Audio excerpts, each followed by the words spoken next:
Hi, it's me, No Pause, your favorite Snow, and today we're going to be discussing VTubing. Yes, you heard me correctly, VTubing.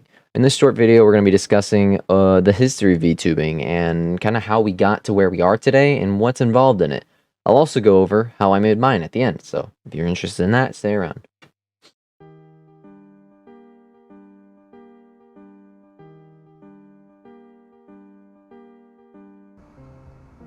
Hi,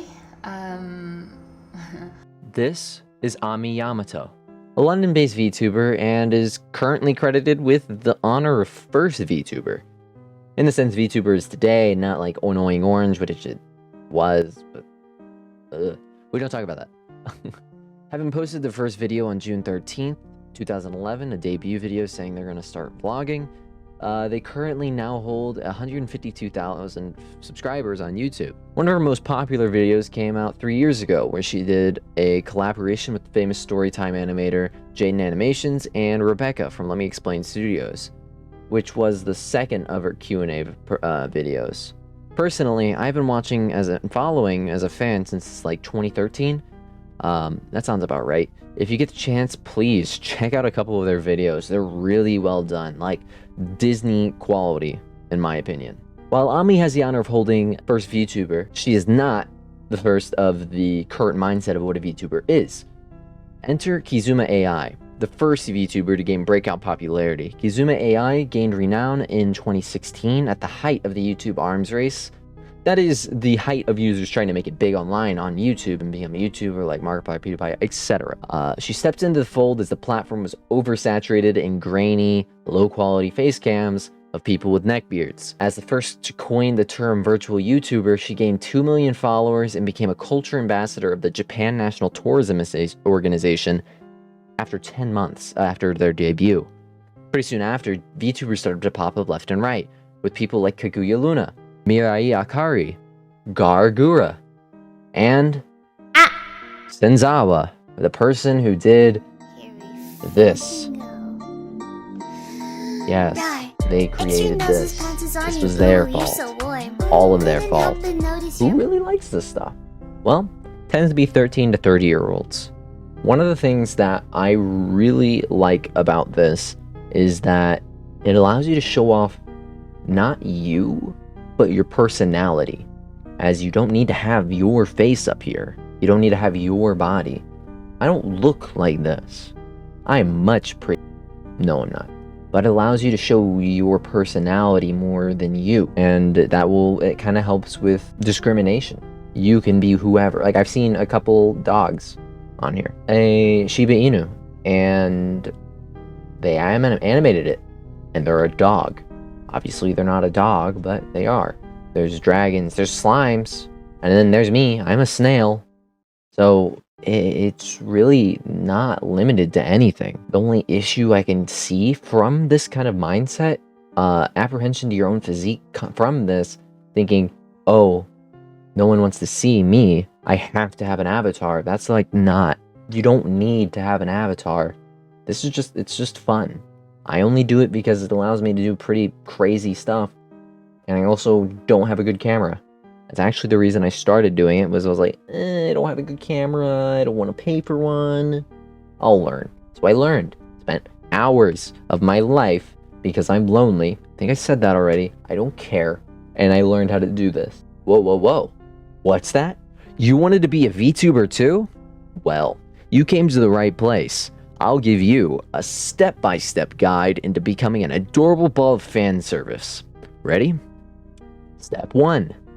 Don't. For real, don't. Unless you have a ton of time and are super committed. Step 0. Yeah, we're not even getting step 1 yet. There's some stuff you need before step 1. Let's look at the stuff you're going to need, right? So if you want to do this in professional sense, perfect tracking with the mouth, you're going to want infrared facial tracking, which is eye facial mocap, which is what we're using. We'll go into a bit of detail later. Next, you're going to leap motion hand tracking. This isn't necessarily required for professional VTubing and stuff, but I highly recommend it if you can get it. Next, you're going VSeeFace. This is what you use to put your model in so that your infrared tracking and all that stuff can communicate, and you can actually have your model do stuff. You also need, you know, a rigged model, and you're going at Unity, specifically Unity version 2019.432F1. Didn't catch it? I will link it below. Yeah. And finally, you want to have a computer that can actually run OBS, VSeeFace, and whatever you're doing at the same time. Okay, before we go any further, this is where a really big bell curve happens with VTubing. If you don't know how to make a model that is rigged and has the face mesh for 52 AR kits, you're gonna want to have either a lot of money or you're gonna have to settle for a lot less. Or you're gonna spend a ton of time learning how to do it like I did. We're gonna assume that you're not wanting to learn how to do it. You're gonna have to drop $2,000, probably. Yeah, that's 30. That's 760 cheeseburgers from McDonald's. You can eat 2 a day for a year and still have 30 cheeseburgers left. The cost of iFacial mocap is an iPhone XR or newer and the iFacial mocap. So $10 for iFacial mocap, and then there's the phone. You're also going to want Leap motion tracking. That can be $180 to $200 depending on where it is in the market at the time. Yeah, it's a lot of money. Thankfully, I knew how to make mine, and, well, I didn't know how to make mine. I just had a lot of time and nothing to do because I'm a loner with no friends. Here's the hand tracking I was talking about. This is infrared. So, as you can see, I move my hands, and my model mimics my movements. Okay, so right now I have the tracking on and stuff, but I also have my phone tracking how it's tracking my face. I'm recording that, and then I'm going to put these side by side so you can see how they work together. Hi, welcome back. That little thing, the little green box there, that's the leap tracking. As you can see, I move it up and down, and it moves my arms and jump. We have these. This is my old model. My hands are large. I have big hands in this model. See, look, right now I'm talking, mouse not moving as much because it doesn't have those vice seams. I didn't edit everything already, so it's a lot of just the same movement over and over, and it doesn't look good. Does it? No. Don't tell me it does, you're lying. Bunch of the changes you can make. Analyzing. Analyzing is a requirement. Otherwise, look at all those jagged edges. They look gross. No one likes them. No one likes you if you have jagged edges. That's a joke, for legal reasons. You can also increase the movement range. So you can like, wow, that was a lot of stuff.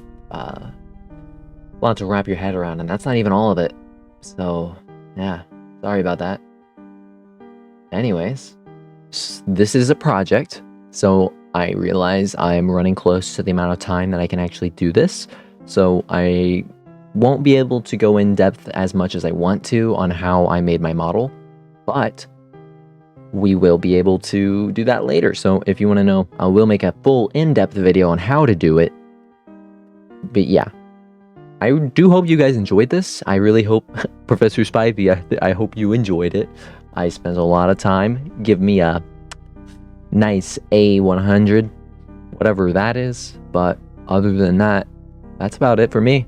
I hope you guys enjoyed this. I sure had fun. And yeah, as usual, don't forget to live life without pause. Peace.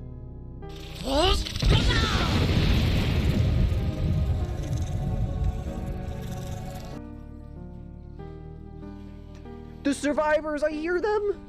They'll save me. Oh shit. Oh shit.